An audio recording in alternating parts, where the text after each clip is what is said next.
Hey everyone, this is Jason from Sportskeeda, and today we are talking about great holiday gifts for you or your loved ones. But I can't do this alone, otherwise, it would be really boring, and no one wants that, least of all me.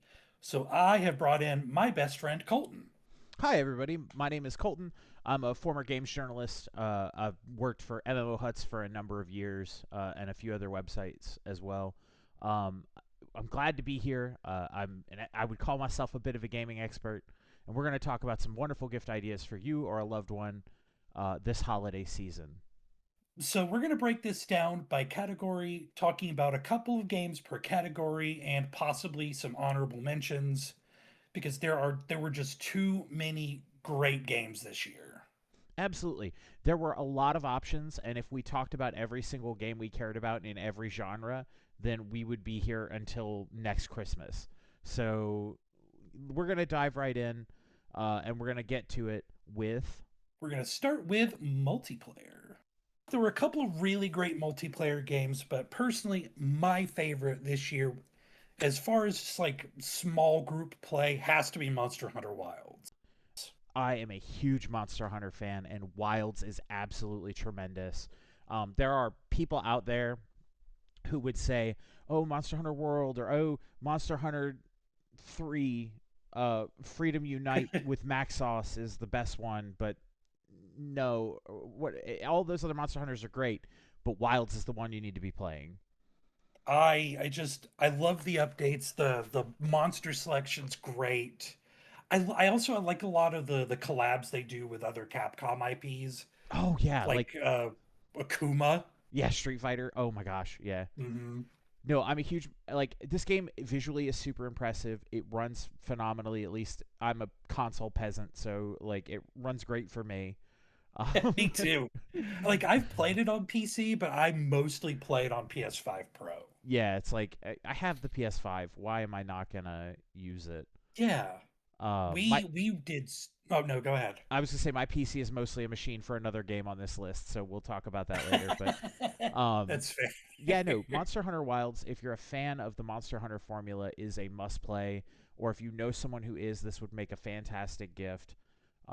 Just a great overall experience. It is a little esoteric, like getting used to the rhythm of the game because it's not like a standard RPG where you fight hordes of monsters like just waves of fodder before you get to a boss or anything like that. It's a little bit different, but once you get used to the way like crafting works and all of that kind of stuff, it really sucks you in. It also is a pretty friendly community. It's easy to find help online.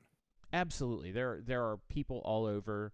Like I know there's a Monster Hunter subreddit and there are always people who are down to like help you kill stuff. So like definitely worth checking out in the multiplayer space.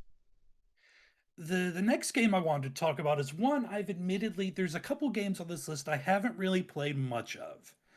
And they're here because this was also a group effort with some of my colleagues, and they love Helldivers 2. I like Helldivers 2 because I love Starship Troopers, and I love the vibe and like the satire that is Helldivers 2's like story and presentation. Oh, absolutely. I eat that up. It's just a fun, chaotic group gunplay. Go do the mission, protect Space Earth. Yeah, or grief, or Super Earth, horrendously excuse grief me. everyone immediately. Yeah, or that, or that too. Now, Pool's I've closed. actually played a fair bit of Helldivers too. Um, I was gifted the game. Let's see, we're right, we're in the theme of Yeah, gifting. see? I was gifted a copy of Helldivers 2 by a friend of mine, and Wasn't it he our old boss? no, it was TJ. Oh, okay. I thought that one was Darren. Okay, No, cool. TJ gifted me Helldivers 2, and he and I play it I from can time to time, and it's I can very see fun. that. If you like horde mode style content, you will absolutely love everything Helldivers 2 has to offer. My favorite bit about Helldivers 2 is there's actually like a not quite DDR, but there's like a directional pad, almost a mini game, really, at the length that some of these commands take up, where as you're fighting, you build up to these commands you can issue, and you like input a series of directions in a specific order, much like a combo in a fighting game, on your D-pad or on your arrow keys, and it will call in like an orbital strike, or it'll you can there's all kinds of different things you can summon or do with this input, and trying to do that while also dodging waves of explosions and enemies and shooting at everything that moves, um, is a lot of fun. My one nitpick, if I had to nitpick, would be when you dive in Helldivers, you are just prone. You are on the ground, which makes sense. That's how wearing armor works. Like, you don't just roll and instantly get back on your feet 9 cases out of 10, especially if you're wearing all the gear these guys would be wearing. But, like, man, you really have to pick your spots when you're trying to get out of the way of stuff. It makes sense. Yeah, I could really see you guys eating that, especially TJ. That tracks for me. Yeah, absolutely. Helldivers 2 is a wonderful recommendation for anybody you know who likes the Gears of War or Halo style small group multiplayer that focuses on a lot of horde mode and objective based content. Definitely recommend. And I want to add one more because I wasn't sure where to put it Yeah. because Diablo 4 is kind of an online game. Well, it is an online game, but it's kind of small group, it's kind of solo, it's kind of ARPG. But I figure multiplayer is a good spot because I play mostly in multiplayer. Yeah, absolutely. And like Jason and I run Diablo 4 uh oh yeah. quite a bit. And like the Game Awards just revealed Lord of Hatred, Paladin is back. Can't wait to play Paladin again. It's my other favorite class. Yeah, absolutely, dude. I Season love 11 just started. Oh yeah. I It love Paladin slash Crusader from mm, previous iterations of the series. I it's cannot wait to get so my good hands right on it. now. Yeah. It's so dumb. It's so good. Um, but yeah, the new X pack looks like it's gonna be fantastic. And to I get Paladin, you just have to pre-order Lord of Hatred. yeah, you So could. again, great gift. And Paladin is live right now. If you pre-order the expansion, you get access to it immediately, and you can go start leveling one now and be ready for when stuff pops off in February, I think. April. April, excuse me. I was way Yeah, off. April 28th, 2026. That's why you're the journalist. That's why you're the professional. It's what I do. Absolutely. Next up are shooters. It's been a pretty good year for shooters too. My personal favorite was Battlefield 6. I did a little preview for it. I didn't do our review, but I did preview it, and I adore the Battlefield franchise. Just full stop. Battlefield 6 is hands down my favorite contemporary shooter. I played the beta, and just from the beta, like just from the few hours I got to spend doing some of the like the new to me modes and some of the new content that's available in Battlefield 6 that was in the beta, I knew immediately this is going to be something special. And I unfortunately I don't actually have a copy yet, but I played pretty much nonstop during the betas, and this is actually on my list. Like this is on my Christmas list, my wish list right now. Battlefield 6 is so much fun, and I it's loved it because I can play medic and kill people as a medic or save them, and just running around in the huge maps. Not so much a small map guy because I'm not a great FPS player, and small groups highlight how bad I am. yeah. I love the large scale stuff too. It's so like if you had told me that like 20 years ago, if you had told me, which I'm dating myself a little bit, but if you told me that there would be battles on the scale of what you can do in games like Battlefield 6, I wouldn't have believed you. I never would have believed that online multiplayer would have grown to the scope that it has, and especially where shooters are concerned. Um, but Battlefield Most of 6, the most of the big shooters, like I mean big as in number of players online, most of those failed, I think. Yeah, like Like on the Mag. PS3 era. Yeah, I think Mag was Ugh. one. Yeah, yeah. Oh yeah. Oh, I remember Mag from when we worked at Game Crazy. yeah, Battlefield 6 is visually stunning. Oh Um, yeah, that game is I gorgeous. again played it on PlayStation, so your mileage may vary if you try to run it on like a PC that isn't well equipped. It Doesn't ran take a pretty lot. good on my PC. It Yeah, ran good on my it PC. is well optimized for PC, but definitely if you want the most out of it, you're gonna want to make sure your hardware is up to snuff. Or you play it on console. It's like I said, it's fantastic on PlayStation 5. Really enjoyed it. I like that Medic feels like your support and your recon classes actually feel like Like you're you contributing. contribute. Yeah, Yeah. like with sniper type classes especially, it feels like if you're not like the goat at fine aiming, you're not really giving much to the team. But there are ways you can build those types of classes, like scout recon style classes, without having to be the best shot in the world, and still Hmm. very much provide utility to your team. So, Absolutely. yeah, Battlefield 6 must have for shooter fans. Uh, go buy 10 copies and then send one to me. Um, the, the next game is one I it's another one that I'm not really familiar with, but our reviewer gave it a 10 on 10, which is very rare at Sportskeeda. Our FPS team fell in love with Arc Raiders.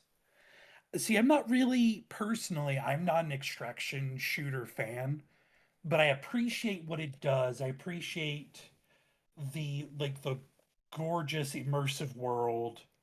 Like the gameplay design is sharp. It's cross-platform, so it doesn't matter where you play it, yeah. and Now, has such a cool aesthetic. That's what I like. The aesthetic is super cool. the thing that draws me into Arc Raiders is that it is chaos. It is utter Yeah. nonsense from the word go, in terms of things going on. I have a couple of coworkers and my boss at my current place of employment. Arc Raiders is like now all they play. Like they just they hop on that and regale me with tales of fighting multiple squads and groups of enemies and all this stuff at one time, and then suddenly many more join the fray, and then it's just there's a lot going on. I personally want to try it. I have not. I full disclosure, I have not played Arc Raiders yet. I've watched people play it, but I have not tried it yet. But it just looks like so much fun that I think getting it for somebody would not be a bad idea, especially if they like that kind of all bets are off, anything goes type of experience. Um, Mhm. Now, extraction shooters are not everybody's bag, so If you they're into that genre, this is the game to yeah, get. this is the game absolutely because everyone and their sister is playing this right now. And it's only $39, so like it's right now on That's not Steam. It's bad. $39.99. It's not an expensive get. Definitely recommend it. I actually hope to try it out very soon myself, so that we maybe might have something that we can do some more content with later. But Oh, for I'm sure. going to be our scout in that regard. I'm going to go forward and scout the lay of the land on that one. But yeah, Arc Raiders, if you want something, if you want to be a part of the current shooter zeitgeist, that is the game to get. Sweet babies, this was such a good year for RPGs. This was this was so hard to narrow down to just two games. Oh, you're But talking. Let me set down my baguette. I was busy thinking about my favorite oh, it that has came to out be this Claire year. Obscure. Yeah. Let me adjust my It beret and twirly mustache. it cleaned up at the Game Awards, and while one or two of my colleagues don't agree, the hell with it. This is my list. Yeah. Claire Obscure. I I played an early alpha like slice of this game early this year. It was just like it was right after they land. like the just like that first big enemy. And while I'm not into normally into the tense borderline souls parry jumping dodging, I immediately fell in love with this game. I knew it was going to be special. I love the story.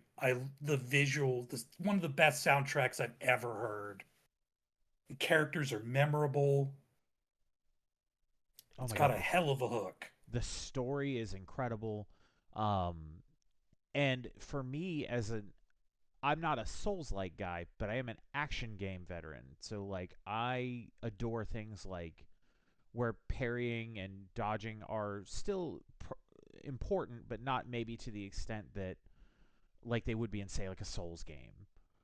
I Mm. like stuff like a Bayonetta, Devil May Cry, like Super Mario RPG. yeah, those kind of crazy combo and skill based, much more fast paced action games. Yeah, And Claire Obscure's parrying system and dodging and the kind of loadouts you can build, the definitely different scratches that ways itch. yeah, it really scratches that itch for sure. Um, so like rolling up on a boss and like parrying all their stuff and dodging everything just right, and then hitting them with some massive damage. Like I think Jason did an attack once that was 13 million damage with a certain build Oh, that's since more, been more nerfed, than that. but it's Before like my L parry got this, you nerfed, filthy casual, and then you just hit them for like 12 billion. yeah, no.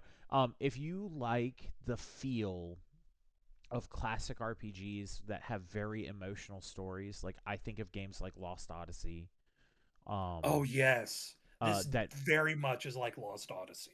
that's gonna like absolutely just wreck you emotionally. Um, it's here's what Clair Obscure is going to do. It's going to thrill you and draw you in with its combat and attractive visuals. It's going to flavor blast you emotionally, such that Oh you yes. by the end are a whimpering, sobbing mess, and then you are going to thank them for the experience. And then you're That gonna play is New Game Plus. yeah. Then you're gonna play New Game Plus and get all the secrets that you missed the first time because you're gonna miss some secrets. I promise you, you are. Unless you're using a guide, which nothing wrong with that. But Clair Obscure is easily a 9.5 out of 10. It's maybe even a 10 on 100%. 10. You must play it if you're an RPG fan. Go buy it. Go buy it twice. Give it to somebody. Let them experience just the sheer power of its storytelling. Experience peak. Absolutely. The other game I wanted to talk about is also a game I don't want to say hesitant about because I love Octopath, but I didn't play the mobile game Champions of the Continent. Turns out that didn't matter and actually might have made my experience better. I adored Octopath Traveler Zero. Said it takes place before 1 and 2, so you don't really have to play those first. You can because, spoiler warning, there are cameos. Won't say who, won't say where. But it's the first Octopath where you make your own character and you give them some like little tidbits at the start of the game. They can be any of the classes. You can swap them around pretty much whenever you want. The 8-person combat system is a joy. And again, it's another very emotional game with some pretty wild twists and turns. Octopath is a series that I feel very strongly about. I first of all, I think the 2D HD thing is the coolest thing that has happened to the retro aesthetic in a decade or more. I can Um, agree with that. I think it looks gorgeous. I have yet to see Square, especially, do it in a way that doesn't make my jaw hit the floor every single time. It seems like it gets better with every release. Octopath Traveler Zero, I have yet to play. I played the absolute crap out of Octopath 1 and 2. I I've, absolutely. I, no, Oh, go sorry. ahead. Dude. I was going to say, I want to get Octopath Traveler Zero because the town building mechanic, especially, is appealing to me. Mhm. like where It's so good. you get buffs and items and things of that nature based on who's living where and what all this, like there's depth to it. It's not just there for like set dressing. Yeah, it matters. there's a huge mechanical benefit to not only doing it but doing it well. And really that is Octopath's bread and butter, is Mhm. doing what is taking a character or an idea that is done and doing it well. Whether it be the 2D HD aesthetic, the music, each character's individual role, like learning to do each of those and do builds and all that stuff. It's very old school Final Fantasy coded, like I feel like, and I in that there is, or even Dragon Quest coded, where there is like a fair bit of grinding in Octopath as a series. I can't Yeah, speak to the level of Zero, and it does. You may want to speak on this, so I'm going to tee you up to for speak sure. on it. There is the Final Fantasy 16 problem, which is to say that the deeper you get, the more side content is front loaded onto you. Um, Yeah, yeah, I could definitely speak on that. if you are Um, oh if you're looking for a 100-hour plus game, this is it. But go ahead and talk a little bit more about the side content. so first the grinding. Yes, it is a grindy game, but there are ways to make the grind easier. And even though you've got like 50 something potential party members, they won't, like your favorites will not fall behind. And there are little ways to increase like your odds of getting more Kates, which are the big grind enemies. Yeah, I did have what we have affectionately in our community called the Final Fantasy 16 problem, where the deeper is I did our review for Sportskeeda. And as I got closer and closer to the end, I would just more side quests and more other things to do would pop up, whether it's like getting monsters for the monster arena, just regular side quests, unlocking characters. And I loved the game, but I was trying to see where does this end? But yeah, if you're looking, I played somewhere like 80 to 120 hours of this game, and it's worth playing. But speaking of the HD 2D games, we did have an honorable mention. Normally, when I do lists like this or like best ofs, I don't include remakes and remasters most of the time because it is kind of treading old ground. But I think Dragon Quest 1 and 2 HD 2D remaster really is more than just a remake of the two games. They did, especially Dragon Quest 2, they did so much work.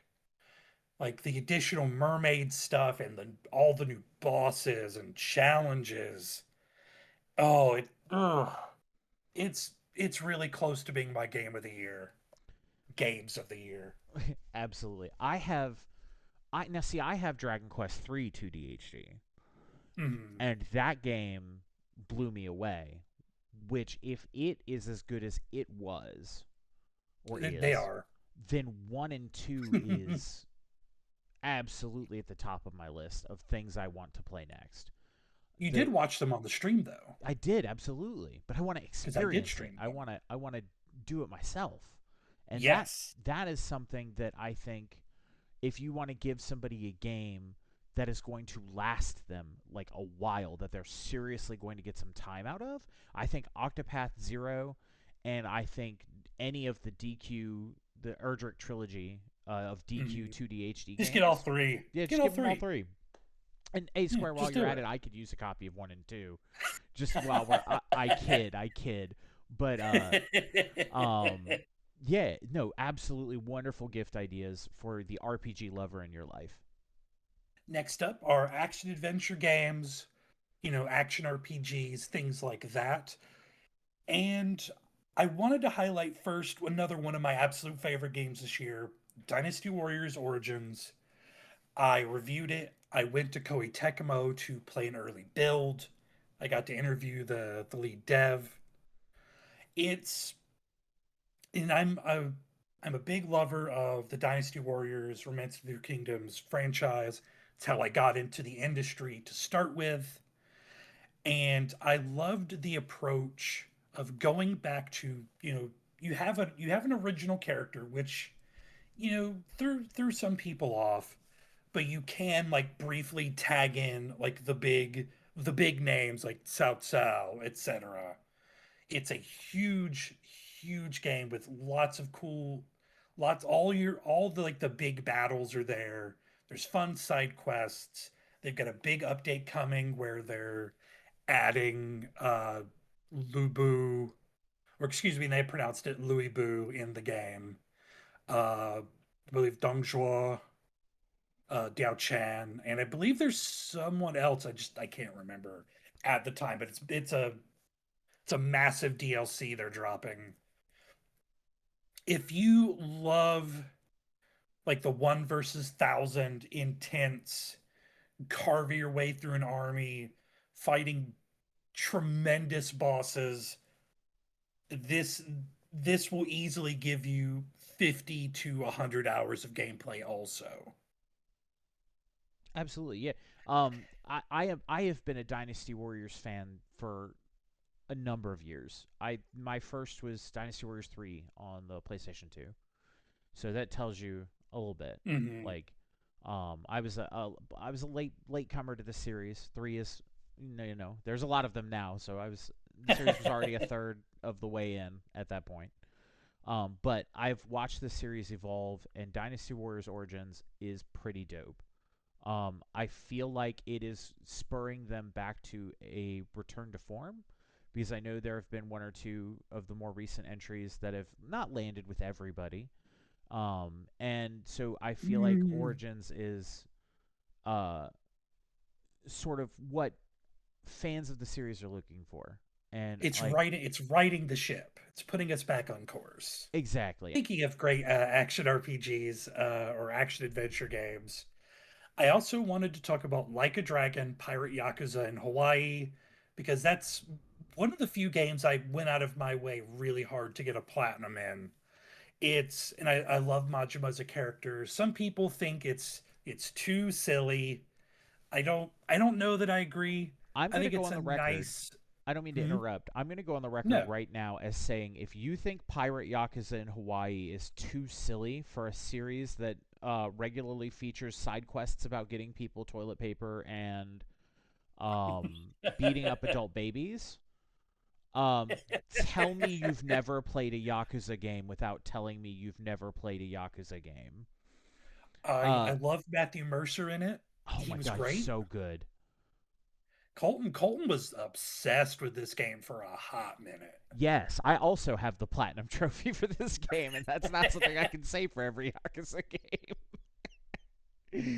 Mostly because Mahjong causes great damage to the human Mm. spirit without a single benefit. I mean, it had Samoa Joe in it. Yes, love Samoa Joe. His performance was incredible. Oh, he Um, was so good. yeah, no, I can't say enough. The combo system is fluid and fun.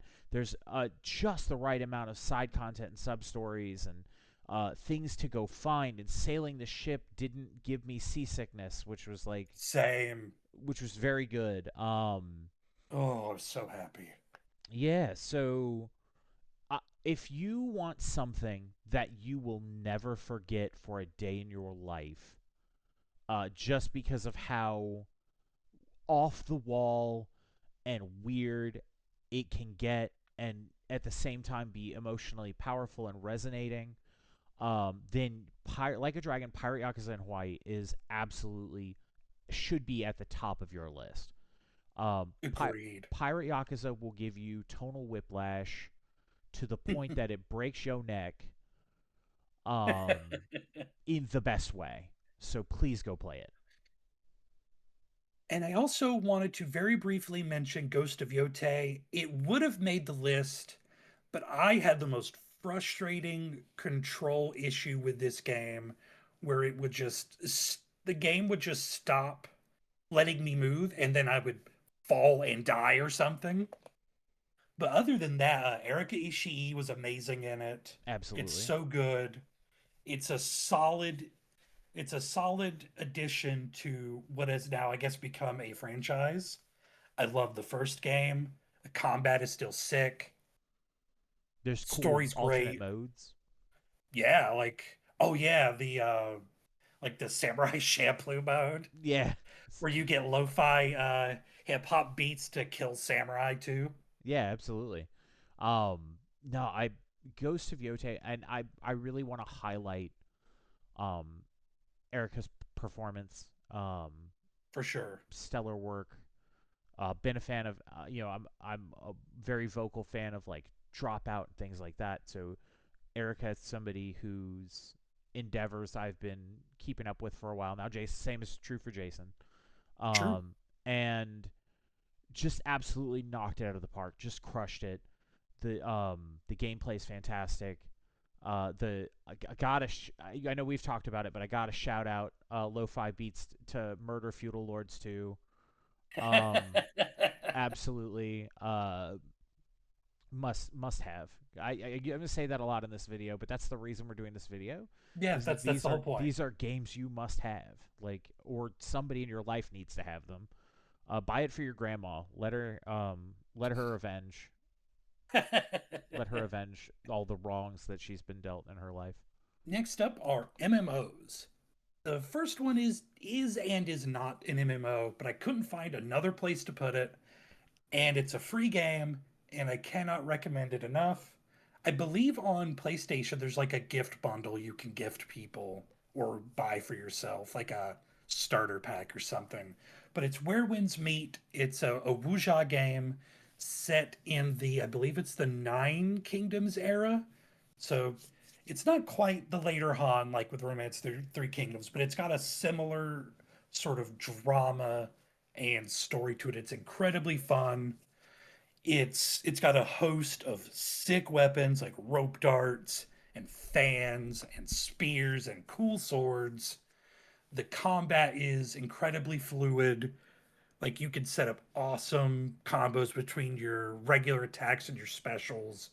You can play music, you can do like sort of like sumo wrestling. There's tons tons of side content like unlocking special attacks or disguising yourself and breaking up someone's relationship. Like just the possibilities You are know, the endless. usual Yeah, it's the standard stuff, standard but it's Saturday. not standard. Yeah, but it's not standard. It's amazing. It's a game I didn't think I was gonna really get into, despite my love of wuxia film and game. It's the best wuxia game on the market right now. You're not going to get a better ancient Chinese fantastical martial arts experience anywhere else. I dumped when I was doing my review and like writing guides and all that stuff, I had somewhere in the neighborhood of 3 to 400 gigs of footage for this game. I played it probably like 120 hours easily, just exploring everywhere and doing as much as I can. And I know this isn't one that Colton has played yet, but we have talked about it a lot off camera. Yeah, no, we've talked I about it a can't, great deal. Um, yeah, I have not shut up about it yet. no, that's very true. Jason has been very excited about it. I have not played it. It is. I have On no mobile now. excuse. Yeah. Yeah. I absolutely should and intend to, as somebody who is, uh, quite the fan of Chinese martial arts. Um, Someone who has done wushu. yes, somebody who practiced wushu for a number of years. I am very excited about this, and it's on my list, and it's free, so like it should be on yours too. And I also want to talk about just a couple of games that are worth either coming to or coming back to. Just real quick, like Final Fantasy 14 is about to drop. At the time of writing, it'll be out next week. Its next update, I believe it's 7.4. Glamours will be available for all jobs. No more level race restrict. Not no no more level job restrictions. Excuse me. There's a lot of stuff that's already rate or gender independent, but almost none of it's race dependent either. But the only exception is like your weapon will have to stay within your job's weapons. that's just because of, animation considerations. But like now you can have a white mage with like Dark Knight armor or whatever. There's so many possibilities. Yes. It's gonna be a big up. It's a huge update, and it's a great time to come back. Yeah, absolutely. And Jason and I are both huge fans of Final Fantasy 14. Have been Been playing since forever. 1.0. Absolutely. Um, I am also.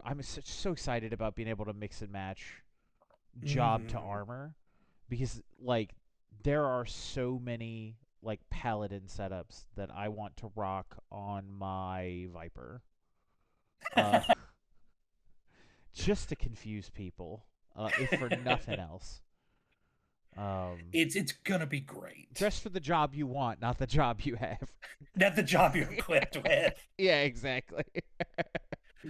I also want to briefly touch on World of Warcraft because I am a huge World of Warcraft fan. They always say, how can you tell someone's played since vanilla? Don't worry, they'll tell you. Yeah, I have played since vanilla. And I haven't messed with the Midnight Beta yet, next expansion, but the housing is housing in WoW is better than housing in Final Fantasy 14 because it's easier to get.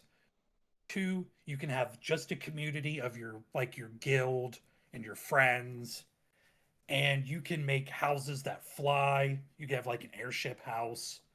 You can have big tree houses. You can do all kinds of crazy, ridiculous things. And Blizzard, when they started seeing people make like flying houses, they didn't nerf it. They didn't get rid of it. They said, no, we'll put this in the UI to make it accessible so you don't have to glitch your way into it. So yeah, it's they it's a leaned great time into to it. be a WoW player too. Yeah, absolutely. It's funny that you mentioned the flying house thing. Uh, my boss at my current job is a WoW head, like big time, and he was just telling me about his ridiculous flying mansion, and I'm like, what happened to this game while I was away? Like, like that sounds rad. Like, And the best part is like it's not crazy expensive. Like the guild I'm in that one of my close friends runs, Midnight or Moonlight, excuse me, on Moonguard. That's why I said that. Over on Moonguard. Uh, I made a house for just like my horde character, but the guild I think is primarily alliance. So I made another house because you can have two with the guild, and that to get a second house like in that neighborhood was only like 1,000 gold, and that's nothing. yeah, that's That's peanuts. absolutely nothing compared to 14 where you're spending millions of gold and like one or two people might control all the houses in a neighborhood. I love 14. That is a thing that needs work. Yeah, There's been a couple of really good horror games this year too, and while neither one of us particularly are horror players, me because I don't have the interest, Colton because it's not something he's comfortable with. There were a couple of games in particular. I wanted to highlight Silent Hill F, and I know it doesn't take place in Silent Hill. Shut up, it's still good. Like the writer for Higurashi When They Cry wrote the story, and he they did an incredible job. It's really easy to get hooked and get connected to the characters in it. The visuals are gorgeous and also kind of horrifying in their own way. Like I love the aesthetic of Silent Hill F. There's a lot of really cool like Shinto Buddhist style art, and like even just like the town itself is incredibly unsettling. It's got cool puzzles. Combat is solid. Combat's sort of easy to get into, which I think is important. yeah, And it it's it runs accessible. well. Yeah, now Yeah, now you're not gonna believe me when I tell you this, but I've actually played a touch of Silent Hill F. Just I like don't believe you. just You're right. just the like intro. Okay, And cool, cool. being in an emotional state, I won't spoil too much about the game because I've only played the very beginning, but Hmm. being in like a troubled situation with your home life and Oh, I get that. wanting to get away from it and going to see like going to town or like just going for a walk or something like that to try to clear your head and then having to have a prolonged social interaction with your peers is probably the scariest thing that I can think of. Far scarier than any monster. I also wanted to talk about a neat little indie game that I saw that looked. I saw it on Steam. I was sort of browsing. It's called No, I'm Not a Human. It's like a psychological horror game where your choices matter and it plays with like your sense of paranoia. If you've got trust issues, it might be a hard game to play. It's got unsettling music and the characters are really interesting. The art's kind of retro and it's not super long. I think it's like 10, maybe 15 hours, but it is a brilliant psychological horror game. It doesn't take much to run it. It looks really sharp. Uh and it's overwhelmingly positive on Steam for what that's worth.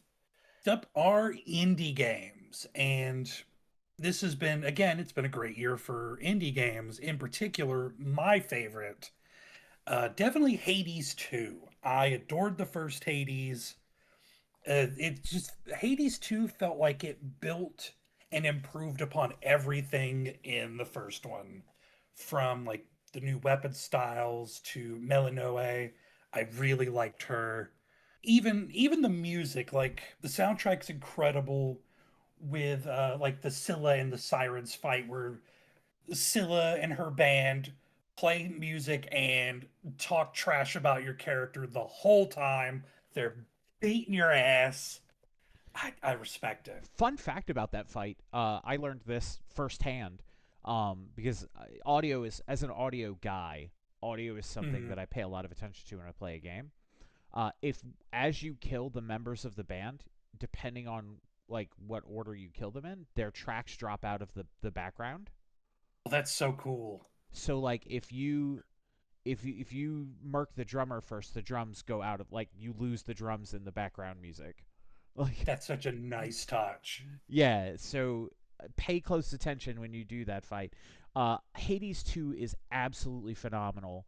I was obsessed with the first game. As somebody who's really into Hmm. mythology and that kind of thing, like I was Same. really sucked into Hades 1 and then I picked up Hades 2 and I haven't put it down. And another great indie game this year is Team Cherry's Hollow Knight Silk Song. We both loved the original. One of my colleagues, every time like a state of play or a Switch Direct would show up, he would say, "All right, this is the time. They're finally going to give a date for Silk Song," and then they never did. But Until now it's they did. Yeah. but now they did, and it's great, and it's one of the best games of the year. And I love Metroidvanias.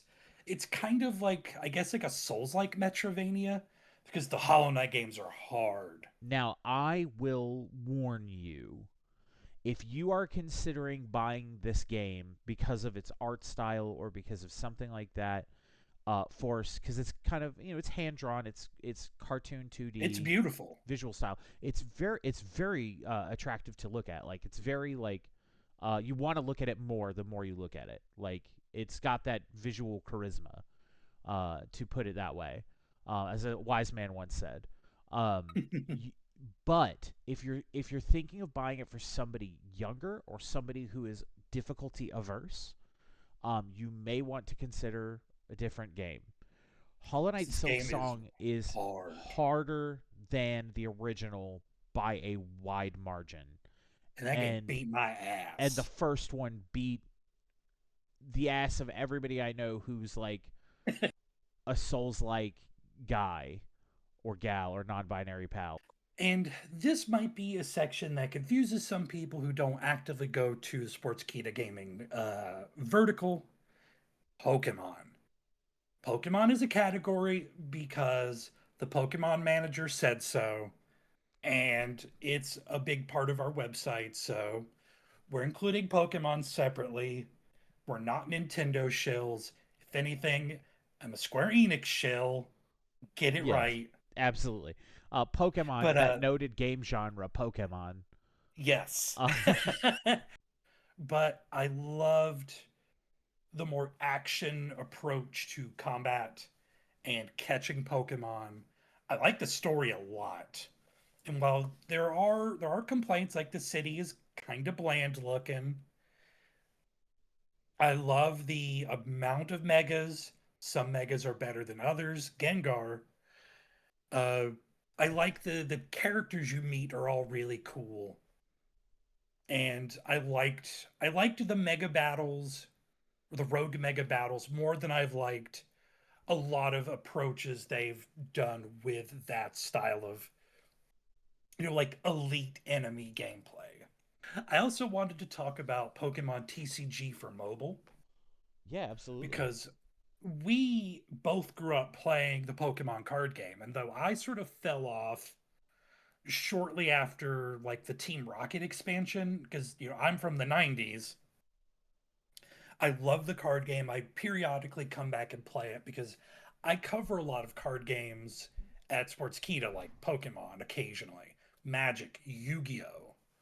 And it's such a great way to play the card game on the go without having to have mountains of money to get into it. And of course, you can spend money and it does help you get packs faster, Yeah. but like it's not as, pay to win as it probably could be.